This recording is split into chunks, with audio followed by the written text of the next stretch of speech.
2024 തുടക്കത്തിൽ യുണൈറ്റഡ് സ്റ്റേറ്റ്സിൽ ഏകദേശം 7,72,000 ആളുകൾ ഭവനരഹിതരായിട്ടുണ്ടെന്ന് ശരിവയ്ക്കുന്ന റിപ്പോർട്ട് പുറത്തിറക്കി US department of housing and urban development. ഇത് 2007 ഡാറ്റ ശേഖരണം ആരംഭിച്ചതിന് ശേഷം രേഖപ്പെടുത്തിയ ഏറ്റവും ഉയർന്ന സംഖ്യയാണ്.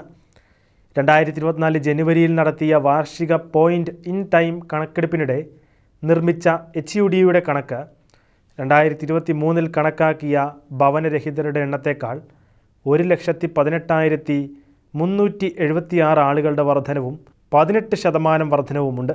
അവരിൽ പകുതിയോളം ആളുകളും അഭയകേന്ദ്രങ്ങളിലായിരുന്നു. ഭവനരഹിതരായ പകുതിയിലധികം പേരും രാജ്യത്തെ ഏറ്റവും വലിയ 50 നഗരങ്ങളിലൊന്നിലാണ്. ഭവനരഹിതരായ വ്യക്തികളിൽ ഏകദേശം 20% ആളുകളും സ്ഥിരം ഭവനരഹിതരാണെന്ന് പഠനങ്ങൾ വെളിപ്പെടുത്തുന്നു. 2024 കുട്ടികളുടെ കുടുംബങ്ങളിലെ 2,59,000 ആളുകൾ ഭവനരഹിതരാണെന്നും കണക്കുകൾ പറയുന്നു.